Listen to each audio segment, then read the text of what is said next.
आज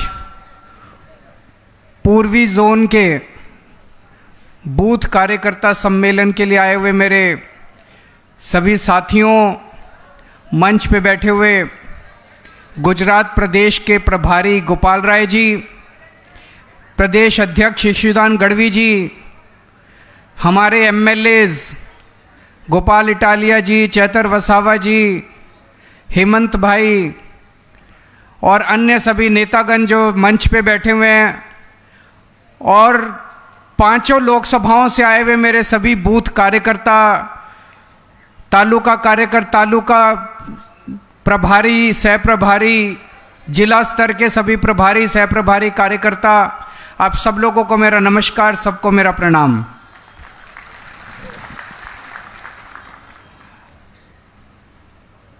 इतनी बड़ी संख्या के अंदर आज इतने सारे कार्यकर्ता यहाँ पे आए हुए, कोई रैली नहीं है, ये कार्यकर्ता सम्मेलन है, और वो भी पूरे गुजरात का नहीं है। पूरे गुजरात में 7 जोन है, उसमें से एक जोन की 5 लोकसभा के बूथ कार्यकर्ता यहाँ पे आए हुए हैं, और जितनी नजर दूर दूर तक जा रही है, इतने लोग, इतना बड़ा संगठन मैं समझता हूं अब बीजेपी के पास भी नहीं है, जितना धीरे धीरे आम आदमी पार्टी के संगठन का विस्तार होता जा रहा है। और ये इसका एक ही कारण है, जिस तरह से भय और अत्याचार भारतीय जनता पार्टी ने चारों तरफ फैलाया हुआ है, और जिस तरह से लोग बीजेपी से परेशान हो चुके हैं, धीरे धीरे जनता के मन से अब डर निकलता जा रहा है और जनता सामने आती जा रही है। 30 साल से बीजेपी ने केवल भय और अत्याचार और भ्रष्टाचार के जरिए गुजरात के ऊपर शासन किया है। आज हमारे परवीन राम और राजू करपड़ा और कई और दूसरे नेता पिछले 3 महीने से जेल के अंदर हैं। 3 महीने से इन्होंने हरदड़ के अंदर जो किसान आंदोलन हुआ, वहां से 85 किसान परिवारों को इन्होंने गिरफ्तार कर लिया गुजरात सरकार ने। 85 किसानों को, गरीब किसानों को।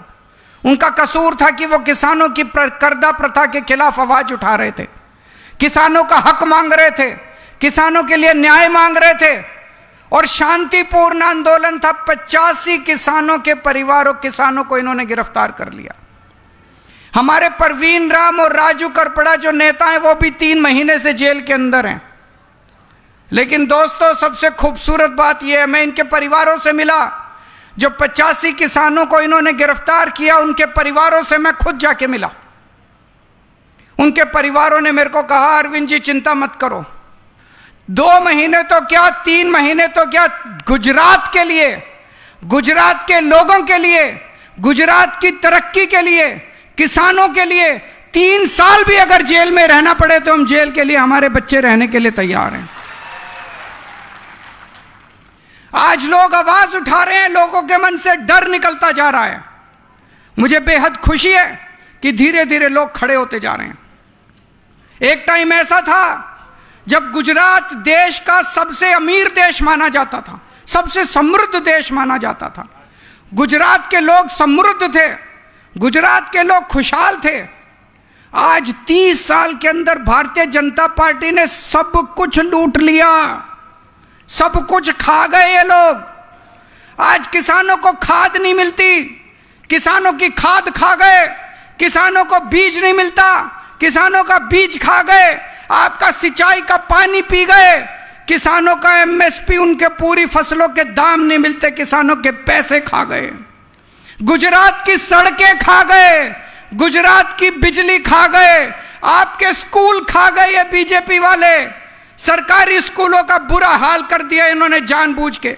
एक आम आदमी अगर अपने बच्चे को पढ़ाना चाहता है, उसे अपने बच्चे को प्राइवेट में भेजना पड़ता है, और प्राइवेट स्कूल वालों ने गुंडागर्दी मचा रखी है, लूट मचा रखी है, लूटते हैं गरीबों को। क्यों? क्योंकि आपके बच्चों के स्कूल खा गए, आपके परिवार के अस्पताल खा गए। सरकारी अस्पताल में चले जाओ, दवाइयां नहीं मिलती, टेस्ट नहीं होते, डॉक्टर नहीं मिलता, टूटे पड़े हैं सारे सरकारी अस्पताल जानबूझ के। ताकि आप बीमार हो तो आपको प्राइवेट अस्पताल में जाना पड़े। और प्राइवेट अस्पताल किसके हैं? प्राइवेट स्कूल किसके हैं? इनके नेताओं के हैं, बीजेपी वालों के हैं। स्कूल भी बीजेपी वालों के हैं, अस्पताल भी बीजेपी वालों के हैं। आपके स्कूल खा गए, आपके अस्पताल खा गए ये लोग, आपकी सड़कें खा गए ये लोग, आपकी बिजली खा गए, सब खा गए ये लोग। मेरे को कुछ व्यापारी मिले, बोले जी हम टैक्स देते हैं, इनके नेताओं को पैसा पहुंचाते हैं, इनकी पार्टी को पैसा देते हैं, उसके बावजूद भी हमारा अपमान करते हैं, हमारे से गाली गलौज करते हैं। व्यापारियों का व्यापार खा गए। आज हमारे बच्चे पढ़ लिख के घर बेरोजगार बैठे हैं, इनसे रोजगार मांगने जाते हैं, उनके हाथ में नकली दारू की बोतल पकड़ा देते हैं। आपके बच्चे रोजगार मांगने जाते हैं, उनके हाथ में कोकेन की और हीरोइन की पुड़िया पकड़ा देते हैं, नशे में डुबो देते हैं। आपके युवाओं को खा गए, उनका रोजगार खा गए ये बीजेपी वाले दोस्तों। बर्बाद कर दिया इन लोगों ने 30 साल के अंदर गुजरात को। हर गुजराती का अपमान करते हैं, किसानों का अपमान करते हैं। हड़दड़ के अंदर जिस तरह से घरों के अंदर घुस घुस के, मैंने वीडियो देखे, आपने भी देखे होंगे सोशल मीडिया पे, घरों में, किसानों के घरों में घुस घुस के, खींच खींच के, डंडे मार मार के उनका अपमान करके निकाल के लेके गए। युवाओं का अपमान करते हैं, व्यापारियों का अपमान करते हैं। यह लड़ाई सत्ता की लड़ाई नहीं है, यह गुजरात के सम्मान की लड़ाई है, गुजरातियों के सम्मान की लड़ाई, यह आपके सम्मान की लड़ाई है। यह सत्ता इस पार्टी को हटा के उस पार्टी को लाने की लड़ाई नहीं है, यह सम्मान की और न्याय की लड़ाई है दोस्तों। अभी आपको ईशुदान भाई ने बताया, अभी थोड़े दिन पहले, 2 साल पहले, हरनी लेक के अंदर, हरनी तालाब के अंदर एक नौका कांड हुआ। उसमें छोटे छोटे मासूम बच्चे, मेरे से अभी उनके परिवार के लोग मिलने आए थे, मैं होटल में रुका हुआ हूं, होटल में मिलने के लिए आए थे। उनके बच्चों की फोटो देखी मैंने, बहुत छोटे छोटे बच्चे। नौका से वो तालाब के अंदर स्कूल की तरफ से नौका विहार करने के लिए गए। 12 बच्चे डूब के मर गए, 2 टीचर डूब के मर गए। क्यों? उसमें ना उनकी जैकेट थी, ना सेफ्टी जैकेट थी, कुछ भी नहीं था। जिस ठेकेदार को ठेका दिया गया था वो भाजपा का था, जिन अफसरों ने गुंडागर्दी की वो भाजपा के थे। आज पूरी भारत 2 साल हो गए, एक भी किसी को भी सजा नहीं मिली। हमारे 12 बच्चे मर गए, 2 टीचर मर गए, किसी को सजा नहीं मिली। इनको आपकी परवाह नहीं है, इनको अपने ठेकेदारों की परवाह है। बीजेपी जनता की पार्टी नहीं है, गुजरातियों की पार्टी नहीं है, ठेकेदारों की पार्टी है, गुंडों की पार्टी है। आपके बच्चे मर गए, एक किसी को मुआवजा नहीं मिला, किसी को सजा नहीं हुई। उनमें से 2 परिवारों की बच्चियां, 2 परिवारों की औरतें, अभी थोड़े दिन पहले मुख्यमंत्री जी आए थे, कुछ महीने पहले, उनकी सभा में गई न्याय मांगने के लिए। खड़े होकर उन्होंने मुख्यमंत्री को इतना ही बोला कि हम आपसे मिलना चाहते हैं। कुछ गलत बोला? क्या गुजरात के लोगों को अपने मुख्यमंत्री से मिलने का अधिकार होना चाहिए कि नहीं होना चाहिए? वो मुख्यमंत्री से मिलना चाहती थी, उनको पुलिस ने, मुख्यमंत्री ने उनको पुलिस के जरिए बाहर फेंकवा दिया, उनका अपमान किया, उनको बाहर फेंकवा दिया। और उसके बाद उनका घर तोड़ने के लिए 2 दिन बाद पुलिस पहुंच गई उनका घर तोड़ने के लिए। ये कैसा न्याय है? ये कैसा समाज बना रहे हैं? ये कैसा गुजरात है? ऐसा गुजरात चाहिए आप लोगों को? बदलना है कि नहीं बदलना गुजरात? इनकी गुंडागर्दी खत्म करनी है कि नहीं करनी? आप लोगों को खड़े होकर करना पड़ेगा। ये आज आदिवासी इलाके, यहां पे बहुत सारे लोग आज आदिवासी इलाकों से आए हुए हैं। सबसे ज्यादा गरीबी और सबसे ज्यादा पिछड़े आदिवासी इलाके हैं। कभी सोचा क्यों है? हर साल संविधान के तहत आदिवासी इलाकों के लिए अरबों खरबों रुपया आता है, अरबों खरबों रुपया आता है। इतना रुपया आता है कि अगर वो ईमानदारी से खर्च हो जाए, आपके बच्चों के लिए शानदार स्कूल बन जाएंगे, आपके परिवार के लिए शानदार अस्पताल बन जाएंगे, सड़कें बन जाएगी, सिंचाई के लिए पानी आ जाएगा, बिजली मिल जाएगी, फ्री बिजली मिल जाएगी, सब कुछ हो सकता है। लेकिन ये पैसा आप तक पहुंचता नहीं है। कहां जाता है ये पैसा? मैं आपको एक उदाहरण देता हूं। आज आपके नेता चैतर वसावा यहां बैठे हुए हैं, ये पता नहीं 2 बार 3 बार कितनी बार जेल गए हैं। इसलिए नहीं कि इन्होंने कोई अपराध किया है, इसलिए नहीं कि इन्होंने कोई मर्डर किया है, इसलिए नहीं कि इन्होंने कोई चोरी की है, इसलिए नहीं कि इन्होंने बलात्कार किया है, इसलिए क्योंकि उन्होंने आपके लिए आवाज उठाई है, आदिवासी समाज के लिए आवाज उठाई है। चैतर वसावा ने आरटीआई डाल के अभी थोड़े दिन पहले हमारे देश के प्रधानमंत्री मोदी जी डेडियापाड़ा आए, उनकी बहुत बड़ी सभा हुई। चैतर वसावा ने पूछा इनसे इनकी सभा में कितना पैसा खर्च हुआ और वो पैसा कहां से आया। आप लोगों को जान के ताज्जुब होगा कि आदिवासी कल्याण फंड होता है। वो आदिवासी कल्याण फंड आता है सरकार से, गुजरात सरकार से आता है आपके बच्चों के स्कूल बनाने के लिए, आपके परिवार के लिए अस्पताल बनाने के लिए, सड़क के लिए, बिजली देने के लिए, सिंचाई के लिए, आपके परिवार की, आपके गांव की तरक्की के लिए आता है पैसा। उस फंड से 50 करोड़ रुपए प्रधानमंत्री के सभा के लिए खर्च किए गए। 50 करोड़ रुपए आदिवासी कल्याण फंड से प्रधानमंत्री की सभा के लिए खर्च किए गए। तो चैतर वसावा ने पूछा 50 करोड़ रुपए किस पे खर्च हुए? 2 करोड़ रुपए समोसे खाए। किसने खाए 2 करोड़ के समोसे? ये लिखित में है, सरकारी कागज है। 2 करोड़ के समोसे खाए, 5 करोड़ रुपए के टेंट लगाए, 7 करोड़ रुपए की बसें लगाई।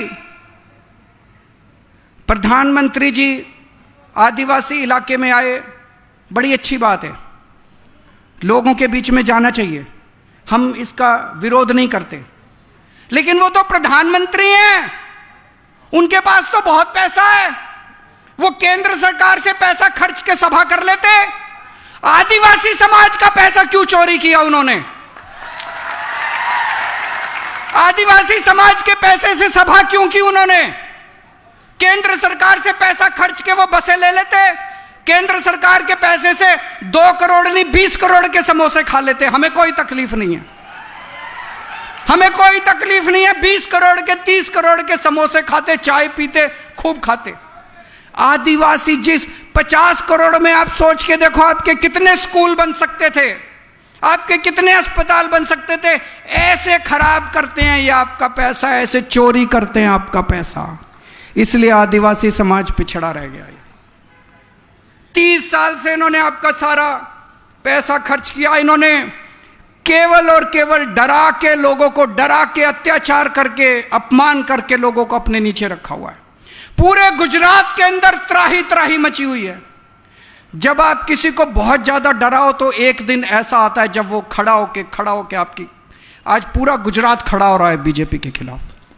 जहां आम आदमी पार्टी की सभाएं हो रही हैं, हमारे नेता जहां जा रहे हैं, कहीं भी पूरे गुजरात के अंदर, इस कोने से लेके उस उत्तर से दक्षिण तक, पूरब से पश्चिम तक, कहीं भी गुजरात के अंदर सभाओं में इतनी जनता आ रही है, इतनी जनता आ रही है आम आदमी पार्टी की सभाओं में।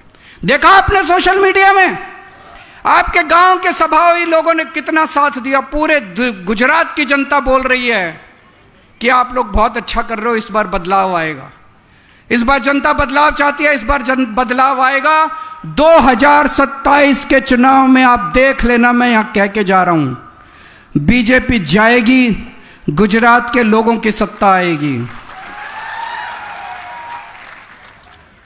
खुल के लोग बोल रहे हैं कि कांग्रेस के बस की बात नहीं है। कांग्रेस के नेता खुद बोल रहे हैं। एक नेता से मेरी बात हो रही थी, मैंने कहा यार 30 साल हो गए, तुम लोग कुछ करते क्यों नहीं हो? बोले देखिए सर, हमारे तो इनके साथ धंधे चलते हैं, हमारे तो बिजनेस चलते हैं इनके साथ, हम कैसे इनके खिलाफ आवाज उठा सकते हैं? अगर हमने इनके खिलाफ आवाज उठाई हमें ठेके मिलने बंद हो जाएंगे। अरे सरकारी ठेके मिलते हैं कांग्रेस के लोगों को।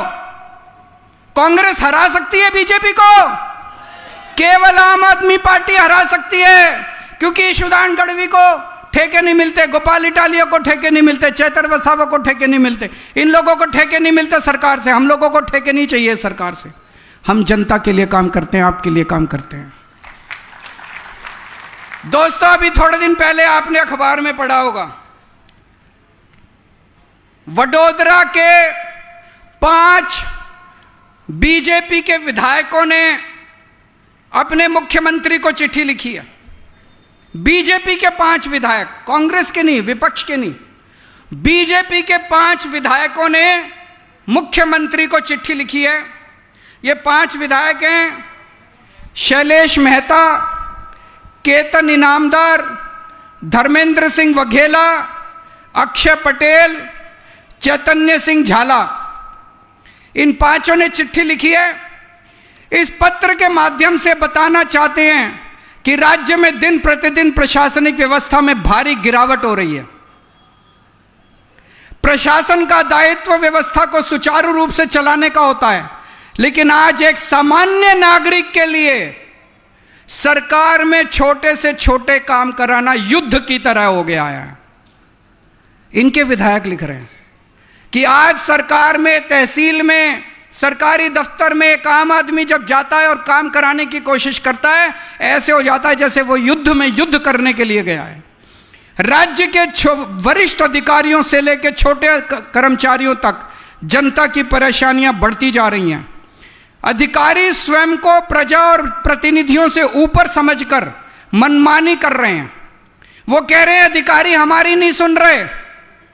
5 एमएलए कह रहे हैं अधिकारी हमारी नहीं सुन रहे। तो जब चिट्ठी सीएम को मिली, सीएम बोला मेरी भी नहीं सुन रहे,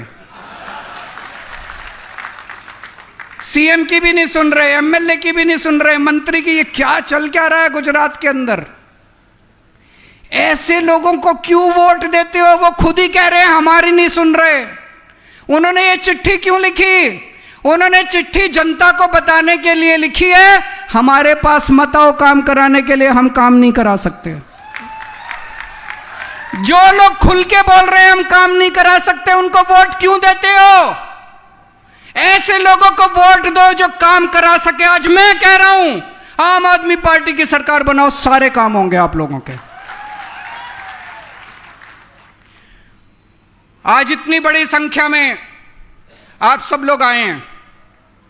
मैं समझता हूं आप में से 80-90% लोग ऐसे हैं जो आम आदमी पार्टी पहली बार शामिल हो रहे हैं, आम आदमी पार्टी के कार्यकर्ता बन रहे हैं।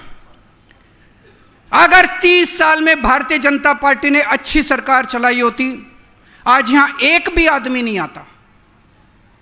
लेकिन इतनी बड़ी संख्या में आप लोग आए हैं, इसका मतलब आप लोग दुखी हैं और आप लोग एक आशा की किरण लेके आए हैं, उम्मीद की किरण लेके आए हैं। और आज मैं आप लोगों को विश्वास दिलाता हूं, हम सब लोग मिलके, गुजरात के 7 करोड़ लोग मिलके 2027 में आम आदमी पार्टी की सरकार बनाएंगे।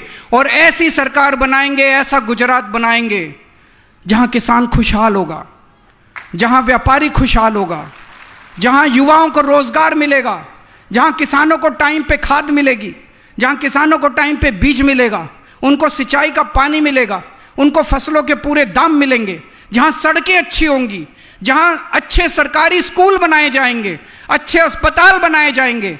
ऐसा गुजरात बनाएंगे जहां कोई नकली शराब नहीं होगी, कोई नशा नहीं होगा। खुशहाल गुजरात बनाएंगे सब लोग मिलकर। कोई भ्रष्टाचार नहीं होगा, कोई गुंडागर्दी नहीं होगी, कोई ठेकेदारों की मनमानी नहीं चलेगी, कोई डराएगा नहीं और कोई डरेगा नहीं। डर खत्म किया जाएगा, निडर होकर लोग काम करेंगे अपना। लेकिन यह करना आसान नहीं है, मुश्किल है। जेल जाने के लिए तैयार रहना पड़ेगा। ये 2 साल के अंदर सबको जेल भेजेंगे, देखना। अब जैसे जैसे चुनाव पास आएगा, इन्होंने हमारे इतने नेताओं को जेल भेजा, यहां पे चेतर वसावा को भेजा, प्रवीण राम को भेजा, राजू करपड़ा को भेजा, कई नेताओं को इन्होंने जेल भेजा। आने वाले समय में ये कार्यकर्ताओं को भी जेल भेजेंगे। मैं जेल होके आया, 6 महीने जेल में रहा। मेरा क्या कसूर था? मेरा केवल यह कसूर था, मैंने इनके खिलाफ आवाज उठाने की हिम्मत की, मैंने इनके अत्याचार के खिलाफ आवाज उठाने की हिम्मत की। संजय सिंह को जेल भेजा, मनीष सिसोदिया को जेल भेजा, इन्होंने हमारे सारे नेताओं को जेल भेजा। आप में से जो जो लोग जेल जाने के लिए तैयार हैं, हाथ खड़े करके बताओ। जो जो लोग जेल, डरोगे तो नहीं? जेल से डरना नहीं है, ये फांसी नहीं लगाने वाले। जेल भेजेंगे, 2 महीने 3 महीने में छुड़ा के मैं लेके आऊंगा आप लोगों को। अब 2 साल बचे हैं, 2 साल में खूब मेहनत करनी है। अभी गोपाल राय जी ने आपको बताया घर घर जाना होगा, गांव के अंदर घर घर जाना होगा, लोगों को जोड़ना होगा। बदलाव के लिए लोगों को बोलना है, इस बार बदलाव चाहिए, बदलाव के लिए लोगों को जोड़ना है। और आज एक यहां से सबको कसम खा के जानी है, रोज कम से कम हर आदमी 5 नए वोट बनाएगा, या तो किसी के घर जाएगा या फोन करेगा। 5 नए वोट आज से लेके 2 साल तक रोज 5 नए वोट तैयार करने आप लोगों को। विसावदर के लोगों ने उम्मीद दी है, विसावदर के लोगों ने पूरे गुजरात को एक संदेश दिया है कि अगर विसावदर के लोग भारतीय जनता पार्टी को चुनौती दे सकते हैं तो पूरा गुजरात बीजेपी को चुनौती दे सकता है। इस बार पूरे गुजरात में विसावदर वाली करनी है, करोगे? मुझे बेहद खुशी है कि आज गुजरात के अंदर कोने कोने में हर समाज के लोग जुड़ रहे हैं। कोली समाज के लोग जुड़ रहे हैं, ठाकुर समाज के लोग जुड़ रहे हैं, दलित समाज के लोग जुड़ रहे हैं, पटेल समाज के लोग जुड़ रहे हैं, आदिवासी समाज के लोग जुड़ रहे हैं, अहिर समाज के लोग जुड़ रहे हैं, क्षत्रिय समाज के लोग जुड़ रहे हैं, ब्राह्मण समाज के लोग, प्रजापति, ओबीसी, चौधरी समाज के लोग, सारे समाजों के लोग आम आदमी पार्टी से जुड़ रहे हैं। पूरा गुजरात आम आदमी पार्टी से जुड़ रहा है दोस्तों। भारत